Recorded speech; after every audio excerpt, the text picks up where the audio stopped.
بچہ بچ جائے، کیونکہ دانین کے پاس جینے کی وجہ صرف وہ بچہ تھا۔ اگر اسے بھی کچھ ہو جاتا تو دانی بھی شاید زندہ نہ رہ پاتی۔ وہ بس یہی دعائیں کر رہا تھا۔ وقت طویل ہو چکا تھا۔ 3 گھنٹے بعد بالآخر ڈاکٹر باہر آئی، اور باہر آتے ہوئے ان کے ہاتھ میں کمبل میں لپٹا ایک وجود بھی تھا۔ مسکراتے ہوئے آگے بڑھی اور وہ کمبل میں لپٹا ہوا وجود زاویار کی گود میں تھما دیا، اور زاویار کو تو سمجھ ہی نہیں آیا کہ یہ کیا ہو رہا ہے، مگر اس وجود کو اپنی گود میں اٹھا کر اسے اندر تک سکون محسوس ہو رہا تھا۔ اللہ کا لاکھ لاکھ شکر ہے، یہ ایک معجزہ ہی ہو سکتا ہے کہ زیادہ تر ایسے کیسز میں کوئی ایک ہی بچ پاتا ہے، مگر یہاں پر ہم نے دونوں کو بچا لیا۔ اور شاید ڈاکٹر کے ان الفاظوں نے وہاں پر بیٹھے سب کے اندر ایک نئی روح ڈال دی تھی۔ ڈاکٹر خوشی سے بتا کر اب آگے کی جانب بڑھ گئی تھی، اور زاویار اس ننھی سی جان کو گود میں اٹھائے اس کا ماتھا چوم رہا تھا۔ ماہی کی آنکھیں بے ساختہ بھیگنے لگیں۔ وہاں پر موجود سارے لوگوں کے آخر آنکھیں نم تھی۔ یہ کیسا دن تھا؟ اسی دن اس کے باپ کی موت کی خبر ملی تھی، اور اسی دن اس کا بیٹا اس دنیا میں آیا تھا۔ وہ لوگ نہیں جانتے تھے کہ ان لوگوں کو خوشی منانی چاہیے تھی یا پھر غم۔ کچھ دیر بعد دانین کو کمرے میں شفٹ کر دیا گیا تھا۔ سب لوگ دانین کو دیکھ کر اچھے تھے سوائے زاویار کے۔ دیکھ کر آ چکے تھے سوائے زاویار کے۔ ابھی وہ دوائیوں کے زیر اثر تھی، اس لیے نیم بے ہوشی کی حالت میں تھی۔ وہ ننھی سی جان ماہی کے ہاتھ میں تھی۔ جب ماہی نے محسوس کیا کہ زاویار وہاں پہ موجود نہیں، تو وہ یہ سوچ کر دانین کے کمرے کی طرف بڑھی تھی کہ وہ وہاں پر ہوگا۔ دانین کی شاید ابھی حالت ایسی نہیں تھی کہ اسے یہ بچہ دے دیا جائے، کیونکہ ابھی وہ ایک غم سے بھی نہیں اٹھی تھی، اور ویسے بھی وہ ہوش میں نہیں تھی، اس لیے اس ننھی سی جان کو سب لوگ اس کمرے کے باہر لے کر بیٹھے ہوئے تھے۔ ماہی ابھی ان کے کمرے تک پہنچی تھی جب اسے اندر سے کچھ آوازیں سنائی دی۔ دانین، آپ وہ لڑکی تھی جسے پہلی نظر میں دیکھتے ہوئے مجھے محبت ہو گئی تھی۔ آپ کا پراعتماد لہجہ، آپ کی معصومیت اور آپ کا مضبوط کردار مجھے آپ کا اسیر بناتا گیا۔ آپ کو پانے کی تمنا تھی، آپ کو اپنی زندگی میں اپنی بیوی کی حیثیت سے لانا چاہتا تھا۔ آپ میری زندگی میں آئی ہوئی پہلی لڑکی تھی جس نے پہلی نظر میں یہ میرے دل پر ایسا قبضہ کیا تھا کہ شاید اب تک نہ وہ قبضہ ہٹ پایا ہے۔ میں آپ کو کبھی بھول ہی نہیں پایا۔ جب آپ کو اس دن دلہن کے روپ میں دیکھا تھا تو دل چاہا کہ آپ کو کہیں دور لے جاؤں جہاں پر صرف آپ ہوں اور میں ہوں۔ باہر کھڑی ماہی کو لگا کہ اب وہ دوبارہ سانس نہیں لے پائے گی۔ اس کی سانسیں اکھڑنے لگی تھیں۔ وہ کمرے میں آدھی داخل ہو چکی تھی۔ میں آپ سے عشق کرتا ہوں، اور ان الفاظوں نے ماہی کو وہیں رکنے پر مجبور کر دیا تھا۔ میں جانتا ہوں ابان بھائی کی زندگی میں آنے سے پہلے میں نے آپ کو دیکھا تھا، اس حساب سے حق میرا تھا، آپ کو میری زندگی میں آنا چاہیے تھا، مگر قسمت نے کیا کھیل کھیلا۔ آپ جس انسان کی زندگی میں گئی وہ میرا اپنا ہی بھائی ہے۔ میں آپ سے عشق کرتا ہوں دانین۔ وہ کمرے سے نکل آئی تھی، کیونکہ اگر وہ اور وہاں پر کھڑی رہتی تو آج شاید اسے سچ میں موت آ جاتی۔ وہ اس کی محبت تھا، پہلی اور آخری محبت، سچی محبت، مگر وہ تو کسی اور سے محبت کرتا تھا، اور وہ بھی اپنے بھائی کی بیوی سے، یعنی دانین سے۔ یہ حقیقت اس کے لیے قبول کرنا آسان نہیں تھی۔ وہ جانتی تھی ان سب میں دانین کا کوئی قصور نہیں، کیونکہ وہ تو انجان تھی ان سب چیزوں سے۔ قصور تو زاویار کا بھی نہیں تھا، قسمت نے کھیل ہی ایسا کھیلا تھا۔ وہ جانتی تھی اگر زاویار کو علم ہوتا کہ وہ اس کے بھائی کی بیوی ہے تو کبھی اس سے محبت نہ کرتا، شاید عشق نہ کرتا، مگر دانین اس کی زندگی میں پہلے آئی تھی، مگر زاویار تو اس کی پہلی محبت تھا نا۔ آج اس کا دل بری طریقے سے ٹوٹا تھا۔ ہاں، وہ شخص ظاہری طور پر شاید اس کا تھا، مگر باطنی طور پر کسی اور کا تھا، اور ظاہر سے زیادہ باطن کی اہمیت ہوتی ہے۔ ماہین حاتم علوی خود کو سنبھال نہیں پا رہی تھی۔ وہ جو اتنی ہمت والی لڑکی ہر مشکل آسانی سے سہ جاتی تھی، آج وہ یہ نہیں سہ پا رہی تھی۔ کیا دل ٹوٹنے کی تکلیف اتنی شدید ہوتی ہے؟ اور اگر ہوتی ہے تو اس تکلیف سے بہتر انسان موت کیوں نہیں مان لیتا؟ آج شدت سے اس کو موت کی تمنا ہو رہی تھی۔ وہ چلتے چلتے ان لوگوں کے پاس آ کر بیٹھ گئی تھی۔ روزینہ شاہ نے وہ ننھی سی جان اسے تھمائی تو اس کا دل جیسے دوبارہ دھڑکنا شروع ہوا تھا۔ وہ دانین سے نفرت نہیں کر سکتی تھی، زاویار سے نفرت نہیں کر سکتی تھی۔ یہ تو سب قسمت کا کھیل تھا، اسے قبول کرنا تھا، اسے مضبوط بننا تھا۔ وہ ایک دم اس ننھی سی جان کو سینے سے لگا کر بے ساختہ رونے لگی۔ اسے روتے روتے ہی سکون محسوس ہو رہا تھا۔ وہ نہیں جانتی تھی کیوں، مگر اس کو اس وجود سے اپنائیت محسوس ہو رہی تھی۔ لیکن جب سے میری زندگی میں ماہی آئی ہے، اس نے مجھے جینے کا ایک نیا رخ دکھایا ہے۔ مجھے لگا تھا کہ میں اس سے کبھی محبت نہیں کر پاؤں گا، مگر اس لڑکی نے میری یہ بات غلط ثابت کر دی اور اللہ بہتر لے کر بہترین دیتا ہے۔ بے شک آپ میرے لیے بہتر تھی، مگر آپ بہترین میرے لیے نہیں بلکہ ابان بھائی کے لیے تھی۔ آپ ان کو مل گئی اور میرے لیے بہترین میری ماں ہی ہے۔ ہاں میری ماں ہی، میری پیاری سی، معصوم سی، پاگل سی، جھلی سی، نادان سی، شیطان سی ماں ہی۔ میں آج آپ کو اپنے دل میں دفن کرتا ہوں کیونکہ مجھے شاید میری زندگی جینے کا مقصد مل گیا ہے اور وہ مقصد میری ماں ہی ہے۔ میں آج آپ کو اپنے دل سے آزاد کرتا ہوں۔ اب میرے دل پر اگر کسی کا مکمل طور پر اختیار ہے تو وہ ماہین ہے۔ آپ میری تمنا تھی، وہ میرا مقدر ہے۔ آپ میری حسرت تھی، وہ میرا انعام ہے۔ آپ میرا ماضی تھی، وہ میرا مستقبل ہے۔ میں آج دل سے کہہ سکتا ہوں کہ میرے دل پر صرف ایک لڑکی کا راج ہے اور وہ ماہی زاویہ شاہ ہے۔ وہ اپنی مکمل بات کر کے اب کمرے سے نکل چکا تھا۔ سامنے ہی اسے ماہی نظر آئی۔ اس نے ایک دم اپنے پیر ماہی کی طرف بڑھائے۔ ماہی اسے خالی خالی نظر سے دیکھ رہی تھی۔ اس کا دل ٹوٹا تھا، اسے تکلیف ہو رہی تھی، مگر زاویہ ایک دھماکے سے بڑھ کر اسے اپنے سینے سے لگا چکا تھا۔ دانائن کو ہوش آ چکا تھا۔ وہ سب لوگ دانائن سے ملنے کے لیے کمرے میں جا چکے تھے اور باہر ماہی ویسے ہی اس کے سینے سے لگ کر کھڑی ہوئی تھی۔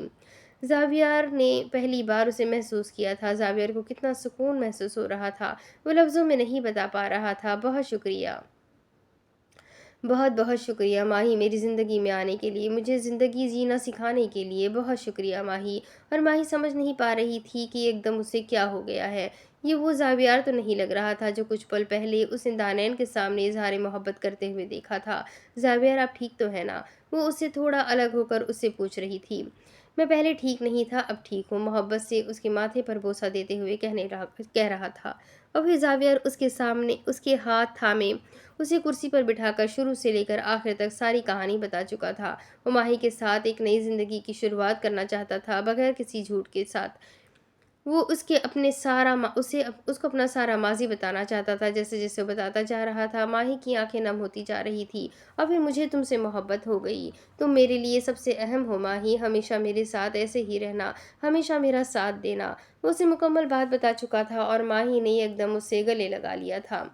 اس کا دل ماننے کو تیار ہی نہیں تھا کہ اس کا زاویار اور اس سے جھوٹ بول سکتا ہے۔ تھوڑی دیر پہلے وہ جو بھی سن کر آئی تھی، اس کا دل مطمئن نہیں تھا یہ بات ماننے پر، مگر اب زاویار کے منہ سے اس نے ساری حقیقت سن لی تھی۔ اب اس کا دل پرسکون تھا۔ آپ تو نہیں چھوڑیں گے نا؟ کبھی نہیں، میں بھی نہیں چھوڑوں گی۔ ویسے بھی اب تو آپ کی امی کے ساتھ مزہ آنے لگا ہے، سب لوگ میرے ساتھ اتنے اچھے ہیں، کوئی تو ہو جس کے ساتھ لڑائی جھگڑا ہو، اس لیے میں بھی آپ کو نہیں چھوڑ رہی۔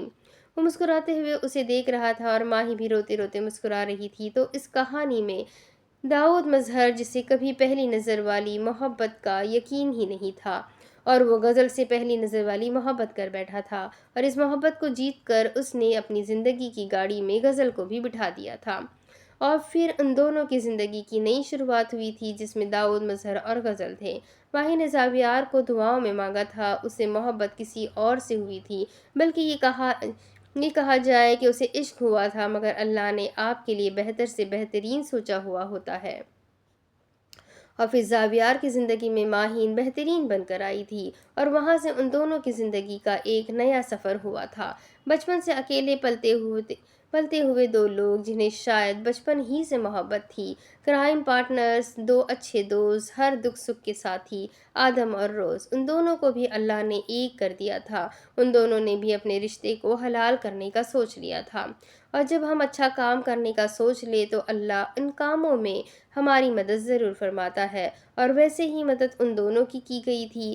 ذوالفقار نے کبھی سوچا بھی نہیں تھا کہ اس سے محبت ہوگی تو دشمن کی بیٹی سے، مگر اسے ہو گئی تھی۔ اسے یقین نہیں تھا کہ ممکن ہو سکتا ہے، مگر آپ کی سچائی، آپ کی نیک نیتی اگر کسی کام میں ہو تو وہ کام ہو کر ہی رہتا ہے، اور ایسی ہی نیت ذوالفقار حاتم علوی کی تھی، تبھی تو اسے رباعی شاہ عزیز شاہ دے دی گئی تھی۔ ساحل روف، جسے ہمیشہ یہی ڈر ہوتا تھا کہ وہ کنوارا ہی مر جائے گا، مگر اللہ نے اس کے لیے اس ملک سے نہیں بلکہ دوسرے ملک سے لڑکی بھیجی تھی جو اس کی زندگی کو جنت بنا گئی تھی۔ اور بیلا وہاب ابراہیم اٹلی سے اپنی ماں کو ڈھونڈنے کے لیے، اپنی سوتیلی ماں کے ظلم سے بچنے کے لیے آئی تھی۔ اسے کیا پتا تھا کہ پاکستان میں اس کو ہم سفر مل جائے گا، اور پھر کافی مشکلوں کے بعد ان لوگوں نے اپنی زندگی کا نیا سفر شروع کیا جس میں خوشیاں ہی خوشیاں تھیں۔ اور اگر اب نظر حویلی پر ڈالی جائے تو کائنات شاہ اس حویلی میں اکیلی ہو کر رہ گئی تھی۔ اس عیش و آرام کے لیے انہوں نے کئی زندگیاں برباد کی تھی۔ آج ان کے پاس ہوا، عیش و آرام سب کچھ تھا، مگر وہ رشتے نہیں تھے۔ عزیز شاہ ان سے بات کرنا تو دور کی بات، ان کو دیکھنا بھی پسند نہیں کرتے تھے، اور بچوں کے لیے تو شاید وہ تب ہی مر گئی تھی جب ان کی حقیقت سامنے آئی تھی۔ وہ اس اتنی بڑی حویلی میں ملازموں کے ساتھ رہا کرتی تھی کیونکہ عزیز شاہ اپنے شہر والے بنگلے میں شفٹ ہو گئے تھے۔ کائنات شاہ نے بہت واویلا مچایا تھا مگر انہیں کہاں فکر تھی۔ ان کا یہی کہنا تھا کہ اگر اب تم نے کچھ بھی کہا تو 3 بول پڑھ کے تمہیں اس عمر میں اس گھر سے دفع کروں گا، اور وہ پھر چپ ہو جاتی۔ روزینہ شاہ نے اللہ سے دل لگا لیا تھا۔ وہ شروع سے ہی اللہ پر یقین کامل رکھتی تھی، اور جن کا یقین اتنا کامل ہو ان کو بھلا کیا ہو سکتا ہے۔ حاتم علوی کی حویلی کے ساتھ ایک گھر جس میں روزینہ شاہ رہائش اختیار کر چکی تھی، اور اسی گھر میں دانین بھی ان کے ساتھ رہ رہی تھی۔ ماہی نے بہت ضد کر کے ان کے ساتھ رہنے کا اصرار کیا تھا۔ اب ماہی کا یہ تھا کہ وہ کچھ دن شہر والے گھر میں زاویار کے ساتھ رہتی جہاں پر عزیز شاہ بھی موجود تھے، اور کبھی روزینہ شاہ اور دانین کے ساتھ رہتی۔ زندگی گزرتی جا رہی تھی، سب کی زندگی آگے بڑھتی ہوئی جا رہی تھی، مگر کسی ایک کی زندگی وہیں رک سی گئی تھی۔ وہ آگے زندگی بڑھا ہی نہیں پا رہی تھی، اور پھر کرتے کرتے 2.5 سال کا وقت گزر گیا۔ 2.5 سال بعد فاتح چپ کر جاؤ میری جان، میں بس آ رہی ہوں، چپ کر جاؤ فاتح، چپ چپ چپ۔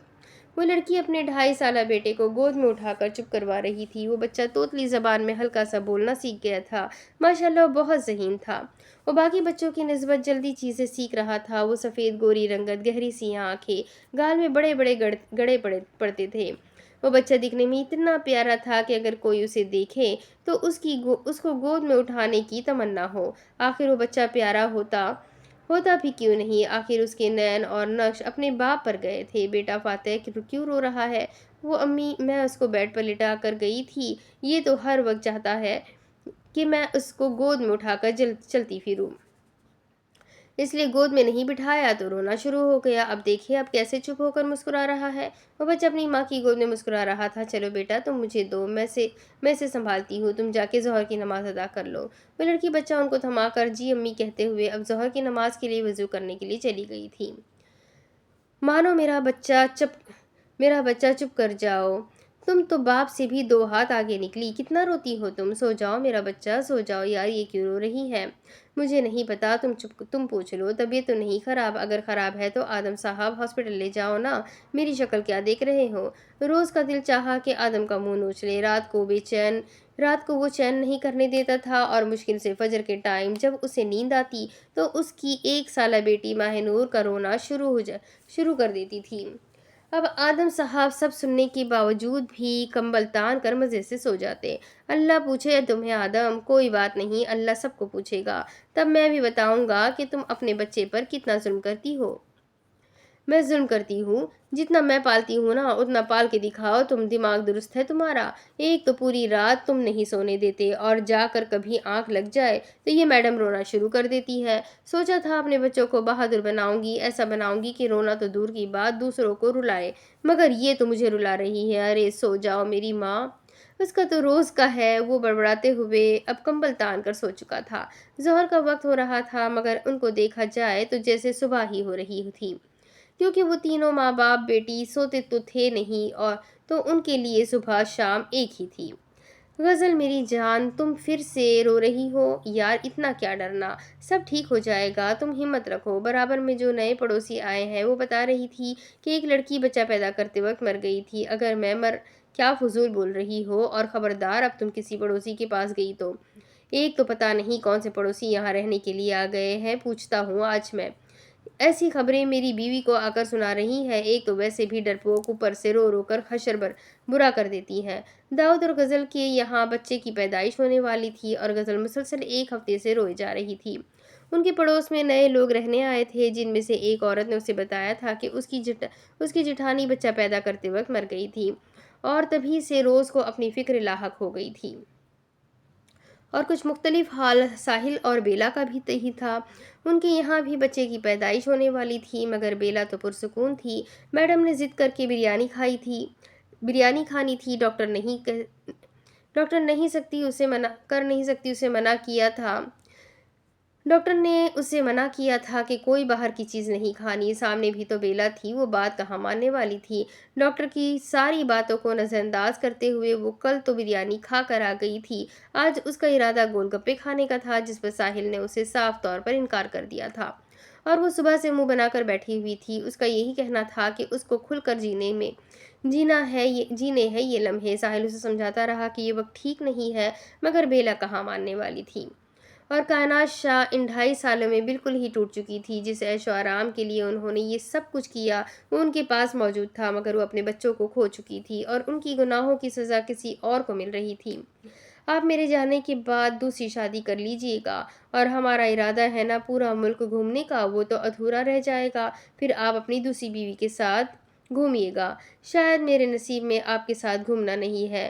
وہ لڑکی نا آنکھوں سے اتنے بھاری الفاظ کہہ رہی تھی، اس کا دل بھی کانپ رہا تھا، اور اس لڑکے کا دل بھی، مگر اسے مضبوط بن کر دکھانا تھا۔ وہ لوگ ایک باغ میں بیٹھے تھے، لڑکی کا سر لڑکے کے کندھے پر تھا۔ فضول باتیں مت کرو میری جان، تم ٹھیک ہو جاؤ گی تو ہم پوری دنیا گھومیں گے، تمہیں پوری دنیا دکھاؤں گا میں، اور دوسری شادی کی خواہش مجھے نہیں ہے۔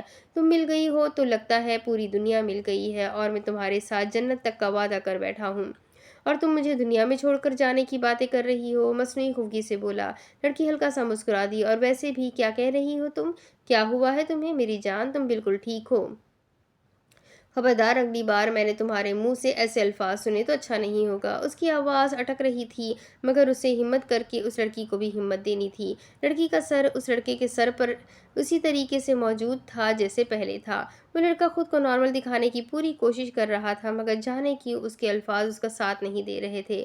وہ اندر سے بہت گھبرایا ہوا تھا، اندر سے دل اس کا رو رہا تھا، مگر باہر سے وہ خود کو مضبوط ظاہر کر رہا تھا۔ وقت کم رہ گیا تھا۔ وہ لڑکی اسی طریقے سے کندھے پر سر رکھ کر آنکھیں بند کر چکی تھی۔ وہ اپنے آگے کی زندگی کے بارے میں سوچ رہی تھی۔ مزید اس لڑکی نے 2-3 باتیں کی، اور پھر ایک دم سے اس کی آواز آنا بند ہو گئی، بالکل بند۔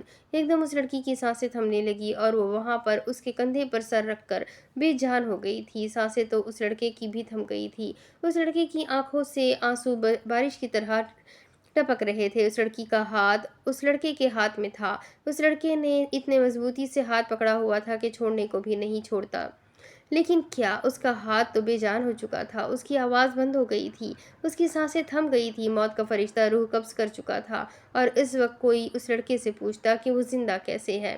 سانسیں تو دونوں کی ایک ساتھ تھمنی تھی۔ انہوں نے وعدہ کیا تھا کہ یہ سانسیں اگر رکی تو دونوں کی ساتھ رکے گی۔ پھر وہ کیسے بے وفائی کر گئی؟ وہ کیسے وعدہ وفا نہیں کر سکی؟ وہ کیسے پہلے جا سکتی تھی؟ اس کی سانسیں پہلے کیسے تھم سکتی تھی؟ اس کو تو جانا نہیں تھا، ان دونوں کو تو ایک ساتھ جانا تھا، مگر وہ تو جا چکی تھی اس دنیا کو چھوڑ کر، اس کو چھوڑ کر، سب کو چھوڑ کر۔ بہت سارے سوال، مگر سوالوں کا جواب کچھ بھی نہیں تھا۔ مگر وہ لڑکی جاتے جاتے اس لڑکے کی زندگی بھی لے گئی تھی۔ اس دن ایک انسان کی موت نہیں ہوئی تھی، بلکہ اس وقت اس پارک میں ایک نہیں بلکہ 2 موتیں ہوئی تھیں۔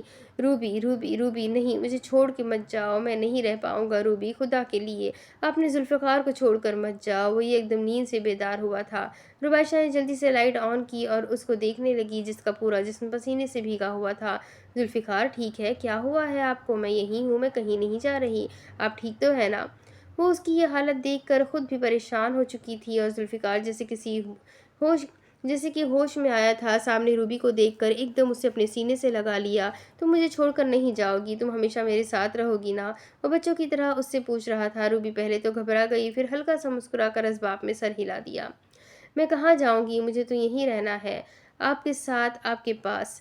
ضرور آپ نے کوئی ڈراؤنا خواب دیکھا ہوگا۔ آیت الکرسی پڑھے اور سو جائے، اللہ سب بہتر کرے گا۔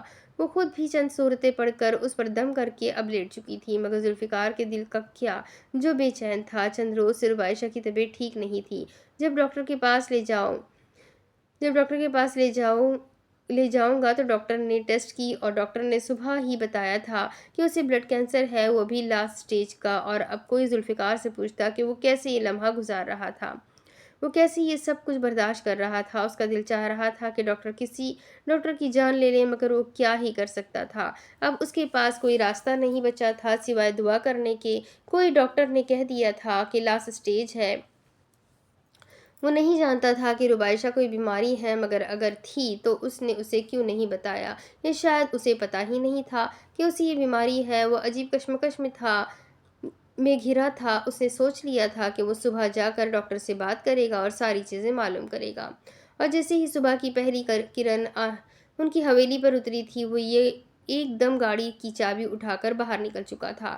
روبی نے اس کو بہت روکا، مگر اس نے یہی کہہ دیا کہ اس کو ضروری کام ہے، اس لیے اسے ضروری جانا ہوگا۔ وہ کسی کی بھی بات نہ سنے وہاں سے جا چکا تھا۔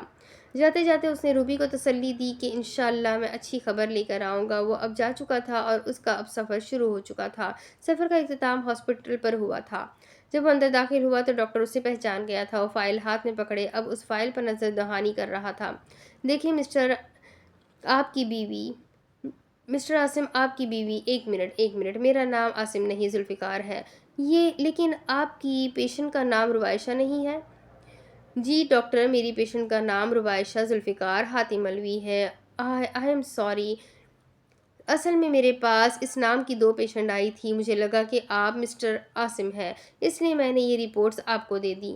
ذوالفقار نے بھی جب رپورٹس پر غور کیا تو شوہر کے نام کی جگہ اس کا نام نہیں بلکہ کسی اور کا نام تھا۔ ڈاکٹر، آپ مجھے میری بیوی کی کنڈیشن بتائیں۔ اب سخت الجھن کا شکار تھا۔ ارے سوری مسٹر ذوالفقار، آپ کی بیوی تو فائن ہے، میری مسٹیک تھی، اس لیے میں نے یہ بتا دیا۔ ماشاءاللہ سے آپ کی بیوی کو کچھ بھی نہیں ہوا، سارے رپورٹس کلیئر ہیں۔ اور ذوالفقار کے تو جیسے جان میں جان آئی تھی۔ کل سے وہ جس کی زیت سے گزر رہا تھا، جس کیفے سے گزر رہا تھا، وہ بھلا کیا ہی بتاتا کسی کو۔ اسے ڈاکٹر پر غصہ بھی آ رہا تھا، مگر وہ ضبط کر کے وہاں سے اٹھ چکا تھا۔ وہ پرسکون تھا، بہت خوش۔ چند دنوں کے بعد ایک خبر ان سب لوگوں کو ملی تھی جن سے چند لوگوں کو دل سے دکھ ہوا تھا، تو چند لوگوں نے اسے مکافات کا نام دیا تھا۔ کائنات شاہ کی لاش کمرے سے ملی تھی۔ جب پوسٹ مارٹم کیا گیا تو بتایا گیا تھا کہ انہوں نے تنہائی سے بچنے کے لیے نیند کی دوائیوں کی بھاری مقدار کھا لی تھی۔ وہ خود کو تنہائی سے بچانے کے لیے روز 2 گولیاں کھایا کرتی تھی، اور پھر ان کی گولیوں کی تعداد بڑھ گئی جن سے ان کی موت واقع ہو گئی۔ سب کو سچ میں دکھ ہوا تھا، مگر جو انہوں نے کیا تھا وہ بھی اچھا نہیں تھا۔ ان کے جنازے میں سب لوگ شامل تھے۔ جب آپ اپنا فیصلہ اللہ پر چھوڑ دیتے ہیں تو پھر جو ظالم ہوتے ہیں ان سے بدلہ اللہ خود لے لیتا ہے۔ اس بات کا منہ بولتا ثبوت کائنات شاہ تھی۔ سب لوگوں نے فیصلہ اللہ پر چھوڑ دیا تھا۔ روزینہ شاہ نے اپنا مقدمہ اللہ کے سپرد کر دیا تھا، اور بے شک وہ ذات فتح پا گئی، اور وہ ذات ہمیشہ فتح پاتی ہے۔ ان کی وفات کے کچھ وقت بعد فاتح کی سالگرہ تھی، جس میں وہ بالآخر 3 سال کا ہو گیا تھا۔ بہت میٹھا بولتا تھا، طوطی زبان میں جس طریقے سے وہ بولتا تھا سب کے دلوں کو اپنی طرف موڑ دیتا تھا۔ غزل نے تو کہہ دیا تھا کہ فاتح تو میرا داماد بنے گا، تو روز کہاں پیچھے رہ سکتی تھی؟ ارے میں تو پیچھے چھڑوانے کے لیے پڑی ہوئی ہوں اپنی بیٹی سے۔ میں نے بھی سوچ لیا ہے فاتح میرا داماد بنے گا۔ ابھی 2 لوگ تو پیچھے ہی تھے، بیلا اور غزل، جن کی ڈیلیوری کو 1 مہینہ ہی رہ گیا تھا، اور خیر سے ربائشہ بھی امید سے تھی، مگر وہ تینوں چپ کھڑی ہوئی تھی کیونکہ ان کو پتہ ہی نہیں تھا کہ ان کی بیٹی ہونے والی ہے یا بیٹا۔ غزل نے تو بہت ضد کی تھی کہ وہ جاننا چاہتی ہے کہ اس کا بیٹا ہونے والا ہے یا بیٹی، مگر داؤد نے کہہ دیا تھا بیٹا اور بیٹی میں کوئی فرق نہیں کیا جاتا۔ جتنی اہمیت بیٹی کو ہوتی ہے اتنی ہی اہمیت بیٹے کو بھی ہوتی ہے۔ یہ معاشرہ بیٹے کو زیادہ اہمیت دیتا ہے۔ بہت ساری ایسی عورتیں ہوتی ہیں جن کے مرد دوسری شادی یا ان کو چھوڑ دیتے ہیں صرف یہ کہہ کر کہ ہمیں تو بیٹا ہی چاہیے تھا، مگر اگر ان لوگوں کو بیٹی کی اہمیت پتہ ہو تو وہ لوگ کبھی یہ نہ کہیں۔ وہ لوگ پڑھ لکھ کر پتہ نہیں کیا کر لیتے ہیں جب ان کی سوچ اتنی ہی چھوٹی ہوتی ہے، اور کچھ قبائلی علاقوں میں بھی ایسے لوگ پائے جاتے ہیں۔ مگر بیٹی وہ رحمت ہوتی ہے۔ بیٹی تو دوزخ کی آگ سے بچانے کا ذریعہ بنتی ہے، وہ تو جنت کا ذریعہ بنتی ہے، وہ تو رحمت خداوندی کا ذریعہ ہوتی ہے۔ بیٹی تو محبت کی علامت ہے، مگر نہ جانے کیوں یہ معاشرہ بیٹی کو اس کے جائز حقوق جو اسلام نے دیے ہیں وہ نہیں دیے جاتے، بلکہ ان کے دل آزاری کی جاتی ہے۔ اس نے سوچ لیا تھا کہ بیٹی ہو یا بیٹا ہمارے لیے دونوں برابر ہے، بلکہ مجھے تو بیٹے کی خواہش ہے کیونکہ میں چاہتا ہوں کہ میرے گھر میں رحمت آئے۔ بلکہ میں تو چاہتا ہوں کہ ہماری ساری اولادیں ہی بیٹی ہو، تاکہ ہمارے گھر میں رحمت نہیں رحمتیں ہوں۔ اور اس کی اس بات پر غزل داؤد کے وارے جاتی تھی۔ سب لوگ سالگرہ میں موجود تھے۔ فاتح آج 3 سال کا ہو چکا تھا، جس کو داماد بنانے کی خواہش سب لوگ ظاہر کر رہے تھے۔ اس بچے کو تو پتہ بھی نہیں تھا کہ داماد ہوتا کیا ہے۔ سب نے اپنے تحفے آگے کیے، ابھی کیک کٹنے ہی والا تھا جب دروازے سے 4 وجود اندر داخل ہوئے۔ میں نے کہا تھا نا ہم لیٹ ہو جائیں گے، تو میری کیا غلطی؟ آپ کی غلطی ہے ساری۔ میں نے کہا تھا اگر تم وانیہ کو تیار کر دیتے تو پھر ہمیں دیر نہ ہوتی، لیکن نہیں، تمہیں تو اپنی بیٹی کے ساتھ کھیلنا تھا۔ میں پہلے ہی حسنین کو تیار کر کے گئی تھی تاکہ تب تک میں تیار ہو جاؤں، اور وانیہ تو ویسے بھی تمہارے قریب ہے تو تم اس کو تیار کر دو گے، لیکن نہیں، تمہیں تو… ارے بچوں، اب بس کر دو۔ وہ دونوں جلدی جلدی سامان پکڑے ہاتھ میں اپنے ننھے سے بچوں کو لے کر اندر داخل ہو رہے تھے۔ ماہی کو تو احساس ہی نہیں ہوا کہ وہ اندر داخل ہو چکی ہے۔ وہ لڑائی میں اتنی مصروف تھی کہ اسے احساس بھی نہیں ہوا، اور زاویار کو جب احساس ہوا تو وہ تھوڑا شرمندگی سے سب کے چہرے دیکھنے لگا۔ زاویار اور ماہی کے یہاں 2 جڑواں بچوں کی پیدائش ہوئی تھی۔ دونوں میں 2 منٹ کا فرق تھا۔ بڑی وانیہ بطول شاہ تھی اور چھوٹا حسنین شاہ تھا۔ بیٹیاں ہمیشہ اپنے باپ کے قریب ہوتی ہے، تو وانیہ زاویار کے زیادہ قریب تھی، تو حسنین ماہی کے زیادہ۔ وہ دونوں مسکراتے ہوئے اب گفٹس دانین کو پکڑا رہے تھے۔ دانین نے بھی آگے بڑھ کر بچوں کو گود میں اٹھا کر چوما تھا۔ ربائشہ نے حسنین کو گود میں اٹھا لیا تھا۔ کیک کٹنے میں اب بس 5 منٹ رہ گئے تھے۔ ابھی وہ لوگ ہیپی برتھ ڈے کا شور مچاتے کہ لائٹس چلی گئی۔ ارے یہ کیا ہو گیا؟ یہاں پہ بھی لوڈ شیڈنگ ہوتی ہے کیا؟ تمہیں پتا ہوگا، ہمیں کیا؟ ہاں ٹھیک ہے، مجھے ہی پتا ہے۔ داؤد اور ذوالفقار کی لڑائی شروع ہو چکی تھی۔ وہ ہمیشہ ہی چھوٹی باتوں پر نوک جھوک کیا کرتے تھے۔ اب سب کا یہی ماننا تھا کہ ہر وقت اگر پیار محبت سے رہیں گے تو لوگوں کی نظر لگ جائے گی، اس لیے تھوڑی سی گالی گلوچ کرتے رہنی چاہیے۔ تو وہ دونوں یہ فریضہ بہت فخر سے انجام دے رہے تھے۔ ابھی وہ دونوں لائٹ کو دیکھنے کے لیے آگے بڑھ ہی رہے تھے جب انہیں کسی کی آواز سنائی دی۔ Happy birthday to you, happy birthday to you, happy birthday dear my son, happy birthday to you. اور یہ آواز تو کروڑوں کی آبادی میں بھی دانین پہچان سکتی تھی۔ یہ آواز تو وہاں پر سب لوگوں نے پہچان لی تھی۔ سب لوگ حیران نظر سے ایک دوسرے کو دیکھ رہے تھے، کیونکہ سامنے والے کا چہرہ اندھیرے کے باعث نظر نہیں آ رہا تھا، اور ایک ہی پل میں لائٹ جلی اور سب کو اپنی آنکھوں پر یقین نہیں آیا۔ سامنے کون کھڑا تھا؟ سب لوگ پریشان ہو کر ایک دوسرے کو دیکھ رہے تھے۔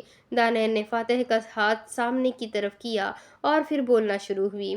میں نے بولا تھا نا بابا آ جائیں گے۔ دیکھو فاتح، آپ کے بابا آ گئے ہیں۔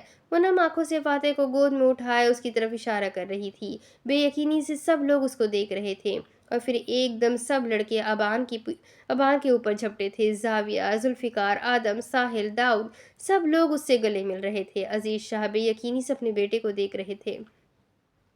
اتنے سالوں میں عزیز شاہ بالکل ہی بدل گئے تھے۔ ان کی حالت بہت خراب نظر آتی تھی۔ وہ ظاہری طور پر بھی بہت کمزور ہو گئے تھے۔ بابا صاحب آپ ٹھیک ہے؟ اور یہ وہ الفاظ تھے جن کے لیے عزیز شاہ نے اتنے سالوں تک انتظار کیا تھا۔ وہ تڑپ کر اپنے بیٹے کو سینے سے لگا کر پھوٹ پھوٹ کر رونے لگے۔ روزینہ شاہ نے عزیز شاہ کے کندھے پر ہاتھ رکھا۔ شاہ جی، میں نے کہا تھا نا ہمارا بیٹا آ جائے گا۔ دیکھیں میری بات سچ ہو گئی۔ وہ نم آنکھوں سے مسکرا کر بتا رہی تھی، مجھے معاف کر دو میرا بیٹا، میں نے تمہارے ساتھ اور تمہاری ماں کے ساتھ بہت غلط کیا، مجھے معاف کر دو۔ وہ ہاتھ جوڑ کر اس کے سامنے معافی مانگ رہے تھے۔ وہ روزینہ شاہ سے بھی معافی مانگ چکے تھے، اور روزینہ شاہ نے انہیں دل سے معاف بھی کر دیا تھا۔ ارے نہیں بابا صاحب، کیوں گنہگار کرتے ہیں؟ میں ٹھیک ہوں، مجھے آپ سے کوئی گلہ نہیں، مجھے مت گنہگار کرے۔ وہ ان کے ہاتھ بیچ میں ہی تھام کر خوش دلی سے ان کو معاف کر چکا تھا۔ اب باری باری سب لڑکیاں آگے بڑھی اور اس سے ملنے لگی۔ ماہی نے اپنے دونوں بچوں کو ابان سے ملایا تو ابان نے محبت سے دونوں کا ماتھا چوما، بیلا کے سر پر شفقت بھرا ہاتھ پھیرا۔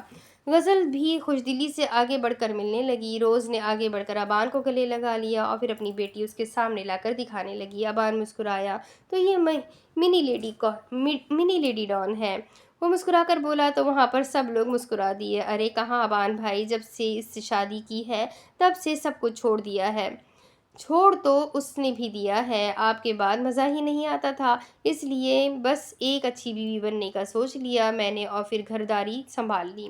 اور ماشاءاللہ سے یہ جو عورتیں یہاں پہ بیٹھی ہوئی ہیں، ان عورتوں نے بھی میری بہت مدد کی۔ اب مجھ جیسی نازک سی لڑکی کو تھوڑی پتہ تھا ان چیزوں کا، ان لوگوں نے ہی سکھایا ہے۔ اور وہاں پر سب لڑکیاں خود کو عورتیں گنوانے پر غصے سے روز کو دیکھنے لگیں۔ ارے چل لیڈیز، بعد میں ہم لوگ اس بارے میں بحث کریں گے، وہ آنکھ دباتے ہوئے سب کو کہہ رہی تھی۔ اور اب ملنے کی باری تھی تو اس کی، جس کو ملنے کے لیے وہ ہر وقت تڑپا کرتا تھا، ماضی۔ وہ لوگ اسے اٹھا کر لے جا رہے تھے، وہ بے ہوش تھا۔ جب تھوڑا آگے ہی چل کر اسے تھوڑا سا ہوش آیا تو پھر وہ سمجھ گیا تھا سارا معاملہ۔ اس نے اپنے پیر کی طرف دیکھا تو گن وہاں پر موجود تھی۔ اسے لگا تھا لڑائی کے دوران گن وہیں پر ہی گر گئی ہوگی، مگر خوش قسمتی سے وہ اس کے پیر میں موجود تھی، اور شاید جلد بازی میں ان لوگوں کی نظر اس گن پر نہیں پڑی تھی۔ اس نے ایک دم وہ گن نکالی اور اپنے برابر بیٹھے دونوں لوگوں کو شوٹ کر دیا۔ ان لوگوں کو لگا تھا کہ وہ بے ہوش ہے تو وہ لوگ پرسکون ہو کر بیٹھے ہوئے تھے۔ اچانک گن کی آواز پر وہ دونوں جو آگے بیٹھے ہوئے تھے وہ پیچھے مڑ کر دیکھنے لگے، مگر اس سے پہلے کہ وہ لوگ کچھ کرتے، ڈیول نے ان دونوں پر بھی گن چلا کر جہنم واصل کر دیا تھا۔ گاڑی بیلنس نہیں سنبھال پائی اور جا کر پیڑ سے ٹکرا گئی تھی، کیونکہ وہاں پر جنگل ہی جنگل تھا۔ ابان خود کو سنبھالتے ہوئے وہاں سے اٹھا تھا۔ اس میں اپنی پہلی بھی شرٹ، گھڑی، انگوٹھی، سب چیزیں وہاں اس گاڑی کے باہر پھینک دی، اور پھر اس گاڑی سے پیٹرول نکال کر اس گاڑی کو آگ لگا دی۔ اس گاڑی میں ان 4 لوگوں کی لاشیں بھی موجود تھیں، مگر یہ سامان دے کر ان سب کو اس چیز کا یقین ہو جاتا کہ ابان مر چکا ہے۔ وہ اپنی زندگی کی نئی شروعات کرنا چاہتا تھا اپنی بیوی بچوں کے ساتھ، اس لیے ضروری تھا کہ وہ سب کچھ چھوڑ کر آگے بڑھتا۔ اس نے چند دن پہلے ایک دوست کے پاس رہائش اختیار کی تھی، اور پھر اسی دوست نے اسے آرمی میں جانے کا مشورہ دیا۔ وہ جتنا بہادر اور اٹا کٹا تھا، وہ آرمی میں جانے کے لیے بالکل صحیح تھا۔ اور پھر وہ ٹریننگ کرنے لگا، اور اس ٹریننگ کو کرتے کرتے وہ اسے ایک آرمی آفیسر بنتے ہوئے تقریباً 3 سال لگ چکے تھے۔ وہ جانتا تھا کہ وہ ڈیول بن کر جو کام کر رہا تھا وہ کام غلط نہیں تھا، مگر اس کا طریقہ غلط تھا، اور اب یہی کام ایک آرمی آفیسر بن کر کرنا چاہتا تھا، تاکہ کل کو اس کے بچے کو یہ تانا نہ دیا جائے کہ وہ کسی ڈان کا بیٹا تھا۔ اور اب 3 سال بعد ان سب کے سامنے ایک آرمی آفیسر بن کر کھڑا تھا۔ حال سب لوگ بے یقینی سے اس کو دیکھ رہے تھے، اس کی باتیں سن رہے تھے۔ دانائن کی آنکھیں نمی سے یقین نہیں آ رہا تھا۔ اسے یقین تو اس کی موت پر بھی نہیں آیا تھا۔ جب سب نے کہہ دیا تھا کہ وہ مر چکا ہے تو اس کے دل نے یقین نہیں کیا، بلکہ وہ تو فاتح کو یہی کہتی تھی کہ اس کا باپ جلدی آ جائے گا۔ سب لوگوں نے خوش دلی سے کیک کٹ کیا تھا۔ جب ابان نے اپنے جگر کے ٹکڑے کو سینے سے لگایا تو اس کی آنکھیں بے ساختہ نم ہونے لگی۔ ایسا نہیں تھا کہ وہ ان سب کے حالات سے ناواقف تھا، ابان کو ان سب کی پل پل کی خبر ملتی تھی، وہ ان سب پر نظر رکھوائے ہوئے تھا۔ جب اسے دانائن کے حال کا پتہ چلا تو اس کا دل بہت تڑپا تھا۔ وہ اس کی زندگی تھی اور اس کی زندگی اتنی تکلیف میں تھی، مگر اگر اسے آگے کی زندگی پرسکون بنانی تھی تو اسے یہ تکلیفیں سہنا سکھانا تھا۔ ایسا نہیں تھا کہ وہ تکلیف میں نہیں تھا، وہ بھی بہت تکلیف میں تھا۔ وہ بھی اپنے گھر والوں سے جدا ہو کر بہت غمزدہ تھا، مگر وہ جو بن کر واپس آیا تھا اس پر سب کو فخر تھا۔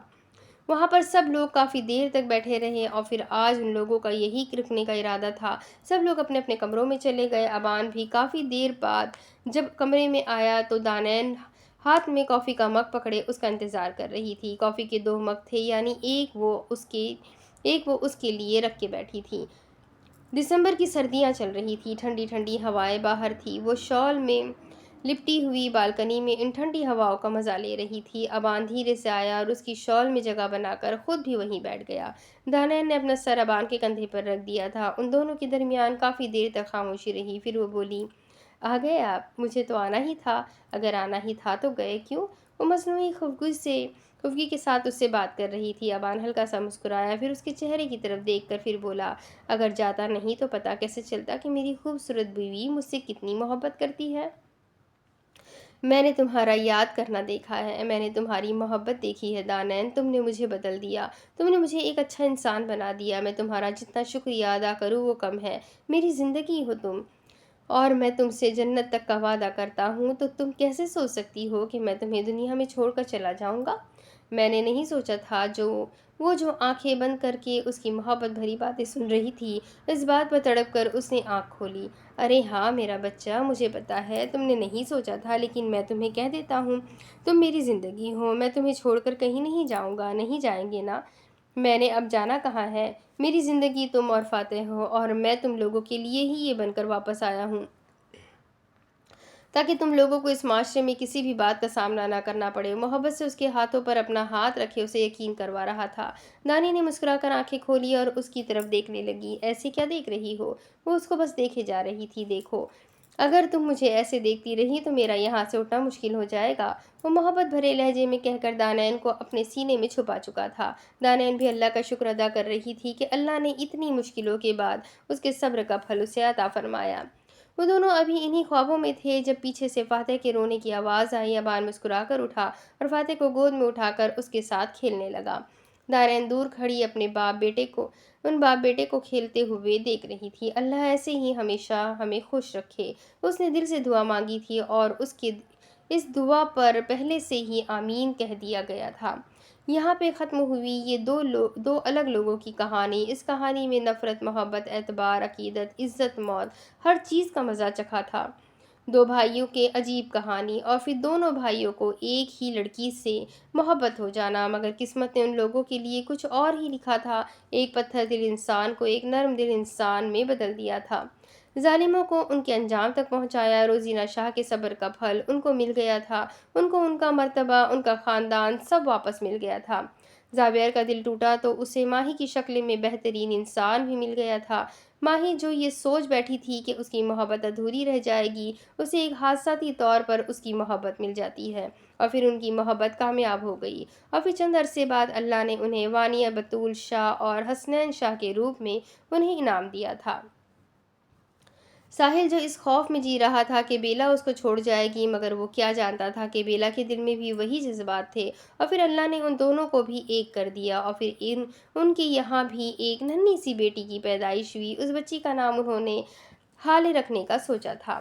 کیسے ذوالفقار کو پہلی نظر والی محبت ہو گئی! اسے امید نہیں تھی کہ اس رشتے سے اسے ربائشہ شاہ مل جائے گی، مگر اللہ نے ہماری قسمت پہلے ہی لکھی ہوئی ہوتی ہے، اور پھر ان دونوں کی زندگی ایک ساتھ گزرنے لگی، اور پھر اللہ نے ان کو ایک بیٹی سے نوازا جس کا نام انہوں نے شگفتہ رکھا تھا۔ یہ خواہش روبی کی تھی کہ وہ اپنی بیٹی کا نام اپنی ساس کے نام پہ رکھے، اور اس کی اس بات پر ذوالفقار اور حاتم علوی دونوں ہی دل سے بہت خوش تھے۔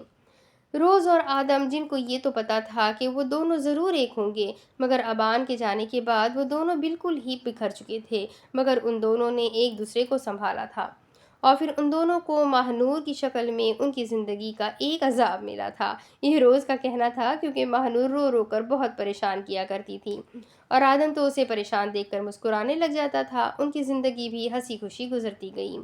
داؤد مظہر، جسے محبت کا پتہ ہی نہیں تھا، مجھے سب کو ایک وقت کے لیے استعمال کرتا تھا۔ ہاں، یہ بات ضرور تھی کہ وہ لڑکیاں بھی اپنی مرضی سے ہی وقت گزارتی تھی، مگر اس سے کیا پتا تھا کہ اسے گاؤں کی ایک سادہ سی معمولی سی لڑکی پسند آ جائے گی۔ اور غزل، جس نے کبھی خواب میں بھی نہیں سوچا تھا کہ اسے داؤد مظہر جیسا شوہر ملے گا، مگر جو ہمارے حق میں بہتر ہوتا ہے اللہ وہ ہمارے لیے کر دیتا ہے، اور وہ دونوں بھی ایک دوسرے کے حق میں بہتر تھے، تب ان دونوں کو ایک دوسرے کا ساتھ ملا، اور ان کی یہاں دو جڑواں بچوں کی پیدائش ہوئی۔ ایک کا نام انہوں نے عہد داؤد مظہر رکھا تھا، اور دوسرے کا نام انہوں نے افق داؤد مظہر رکھا تھا، اور پھر ان دونوں کی زندگی خوشگوار گزرنے لگی۔ اور دانائن مقبول صادق، ایک معمولی سی لڑکی جس کا خواب تھا ڈاکٹر بننا، اس نے بالآخر اپنا خواب پورا کیا۔ گاؤں میں ہاسپٹل بنایا گیا جس میں وہ باقاعدہ طور پر بیٹھا کرتی تھی۔ ابان نے اس کی ہر خواہش پوری کی تھی، اور وہ گاؤں کی پہلی ڈاکٹر بننے کی خواہش رکھتی تھی، اور وہ گاؤں کی پہلی ڈاکٹر بن گئی۔ لوگ دور دور سے اس کے پاس علاج کروانے آتے تھے، اور اس کو خوشی تھی کہ وہ کسی کی شفا کا باعث بن رہی تھی۔ اللہ نے اس کو یہ استقامت دی تھی کہ وہ بیمار لوگوں کو شفا دے رہی تھی۔ ابان بھی اس پر واری جاتا تھا۔ وہ جب ہاسپٹل میں ہوتی تھی تو فاتح کا خیال ابان ہی رکھا کرتا تھا۔ فاتح بھی اپنے باپ سے بہت زیادہ اٹیچ ہو گیا تھا، اور یوں ان کی کہانی کا ایک خوشگوار اور بہت اتار چڑھاؤ والا اختتام ہوا تھا، مگر کہانی کا ضرور اختتام ہوا ہے۔ محبت ہمیشہ کے لیے ان دونوں کی قائم تھی، بلکہ سب کی ہی قائم تھی۔ ان لوگوں نے وعدہ کر لیا تھا کہ وہ لوگ دنیا میں کیا جنت تک یہ ساتھ نبھائیں گے، اور ان کا یہ وعدہ انشاءاللہ وفا ہوگا۔ تو یہاں پر اختتام ہوتا ہے دانین اور ابان کی کہانی کا، زاویار اور ماہی کی کہانی کا، ساحل اور بیلا کی کہانی کا، داؤد اور غزل کی کہانی کا، آدم اور روز کی کہانی کا، ربائش اور ذوالفقار کی کہانی کا، اور یہاں اختتام ہوتا ہے عشق میرا جنون کا۔ تو بہت ہی بہترین، بہت ہی خوبصورت، بہت ہی انٹرسٹنگ ناول تھا یہ، جو مجھے تو کافی پسند آیا۔ آئی ہوپ آپ سب کو بھی بہت پسند آیا ہوگا۔ بہت اچھا ناول تھا، تو اسے انجوائے کریں۔ اس کی پوری پلے لسٹ اویلیبل ہے۔ جن ایپیسوڈ کو آپ مس کر چکے ہیں یا یاد نہیں ہے، آپ پوری پلے لسٹ دوبارہ سے سن سکتے ہیں۔ تو ساتھ ہی مجھے کمنٹ کر کے ضرور بتائیں کہ آپ کو یہ ناول کیسا لگا، اور آگے آپ کون سا ناول سننا چاہیں گے، ضرور بتائیے گا۔ تو ملتے ہیں اگلے ایک نئے ناول کے ساتھ نئے ویڈیو میں۔ تب تک کے لیے اپنا خوب سارا خیال رکھیں، مجھے بھی دعاؤں میں یاد رکھیں۔ چینل کو سبسکرائب کرنا نہ بھولیں، ویڈیو کو ضرور لائک کیا کریں۔ اللہ حافظ۔